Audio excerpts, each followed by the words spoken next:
How do you know that's a real trans person? How do you not know that's a creep? Who you wound up supporting in the election, presidential election? None of your business. How are we going to get rid of racism and Stop talking about it. These are moments when celebrities challenged wokeness, starting with Morgan Freeman, who was asked for his thoughts on Black History Month, and he gave this response, leaving the reporter struggling to recover. Black History Month you find Ridiculous. why? You're going to relegate my history to a month? Oh, come on. What do you do with yours? Which month is White History Month? No, well, come on, tell me. Well, I'm Jewish. Okay, which month is Jewish History Month? There isn't one. Oh, why not? Yeah. Do you want one? No. No, I don't either. I don't want a Black History Month. Black history is American history. How are we going to get rid of racism and Stop talking about it. I'm going to stop calling you a white man. Yeah. And I'm going to ask you to stop calling me a black man.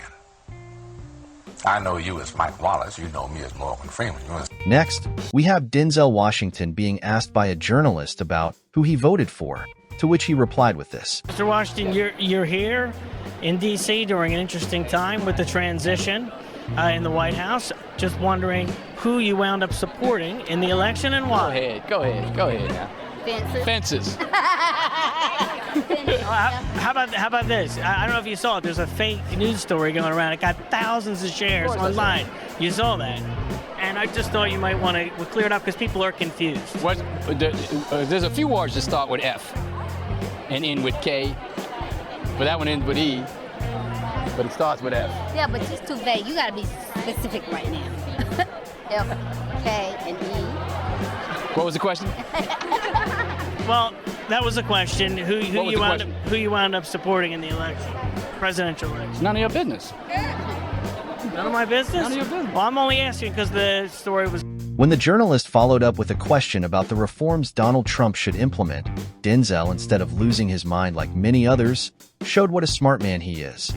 Let me ask you this. What issue do you hope President-elect Trump tackles? What's number one in your mind with the new administration? I don't know. I'd have to be more informed to just say off the top of my head the number one issue. I'm not sure. Education, jobs, health. There's so many. At the same time, when asked about racism in America, Denzel offered insightful wisdom for everyone, including those embracing woke ideologies. Right now, under President Obama, over the last 8 years, in your mind, have race relations improved under his leadership? Race relationships have to do with race relationships. You're white or whatever you are, I'm black or whatever I am. We're standing here talking now. That's how we get things done. You can't legislate love. The President of the United States can't legislate us into liking each other. We have to step forward and ask questions about each other and engage. There's no law that says, because I'm president, you all got to get along now. Then we have Matthew McConaughey, who delivered a speech expressing his commitment to traditional values, even though such beliefs are often criticized in the industry he works in. We need to invest in mental health care. We need to save for schools. We need to restrain sensationalized media coverage. We need to restore our family values.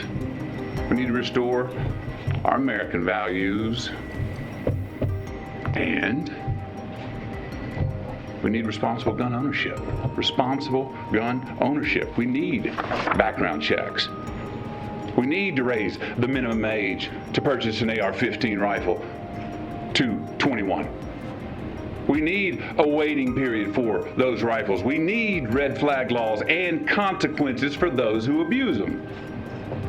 These are reasonable, practical, tactical regulations to our nation, states, communities, schools, and homes. Responsible gun owners are fed up with the Second Amendment being abused and hijacked by some deranged individuals. However, this was nothing compared to the moment when talk show host Joy Behar unexpectedly tried to paint him as anti-gun. McConaughey's reaction made it clear he wasn't pleased by that. Think you could get elected in Texas being anti-gun? Do I think I could get elected in Texas being anti-gun? One thing about if me in politics is To give you a direct statement right there is me playing a game that I'm not interested in playing. Okay, To give you a direct statement right there. Next, we turn to the world's biggest podcaster, Joe Rogan. In an episode featuring Dr. Brett Weinstein, they discussed the rise of wokeness in universities. Brett shared his story of getting fired for opposing the woke culture. There is this event called Day of Absence, which was a long-standing event at the college where basically at first black people and then later on more generally people of color did not come to work, and they held discussions separately. And then in 2017 they changed this to a request that white people not come to campus, and I responded to this and I said that was unacceptable. This was a public college. I wasn't going to be told I couldn't teach my class.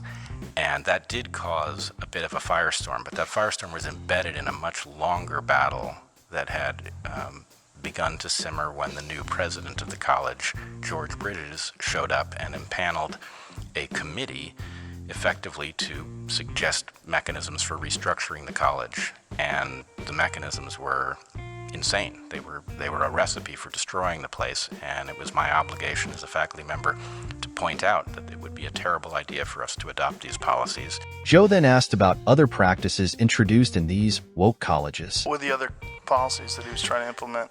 Well, let's take, for example, the one that Heather and I were most troubled by was a proposal that every faculty hire needed to be justified on the basis of it in some way addressing inequity.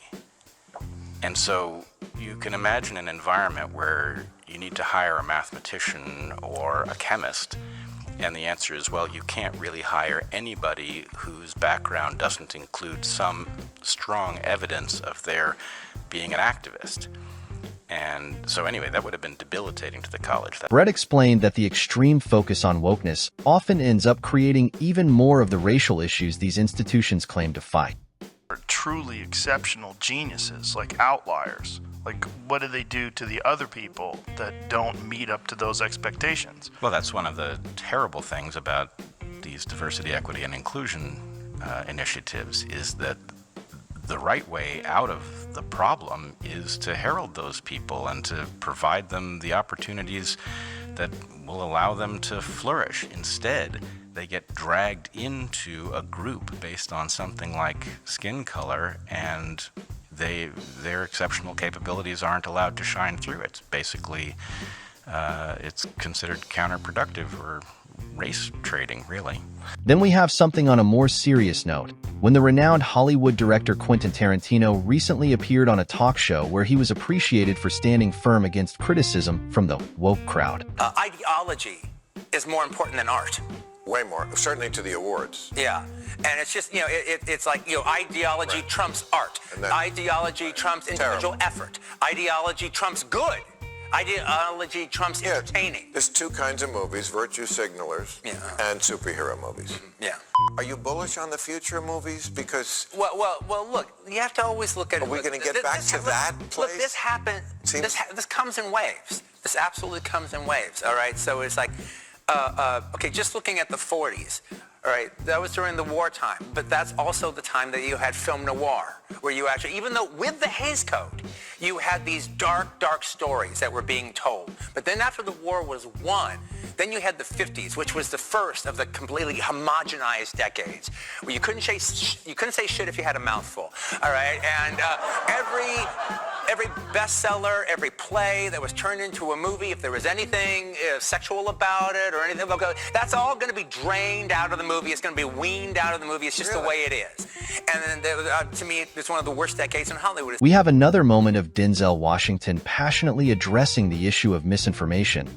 Of too much information, the polarization of the electorate, a meaner-spiritedness. False information as well, because the whole fake news thing. Pick one. It's not just one. That's the flavor of the day. Every day is something else. People have to understand, are you using your device or is your device using you? Can you put it down? Can you turn it off? You're talking about literally the places people get their information from. I don't care what information. Pick one. Phone, television. It used to be news. Now it's opinions. Oh, glasses. We have 3 experts on the right, 3 on the left. Let's discuss. Ooh, light bulbs. We have 3 experts on the right. That's not news. That's opinion news. Well, over and over and over. Cycle, cycle, cycle, cycle, cycle. What is the long-term effect of too much information? If you're sitting there and you're thinking it's the gospel, what I'm saying to people is, to all of us, I'm not knocking the phone. What I'm saying is we have to understand, we have to at least ask ourselves, around the world, you here in England, wherever you are, what is it doing to us? We have another moment of Denzel Washington passionately addressing the issue of misinformation, but rather being the quickest regardless of whether it hurts people. On a buzz about this fake news. You were the subject of a fake news story. Oh yeah, what they say? I was running for president. No, I voted. No, what they say? You switched your support. I switched. Yeah. What do you make of all the fake news and it affects If you don't read the newspaper, you're uninformed.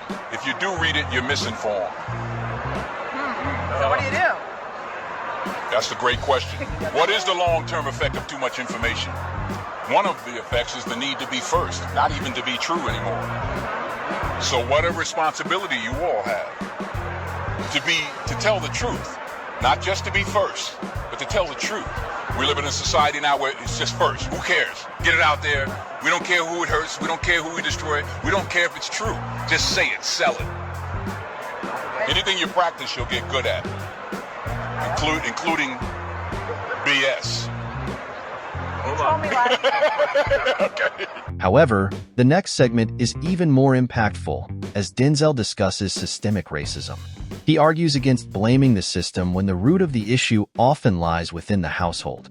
Where you talked about your people from Mount Vernon saying that, you know, like they've done like 40 years in the penitentiary together. So, and, you know, incarceration rates in America has been a problem, especially as opposed to minorities.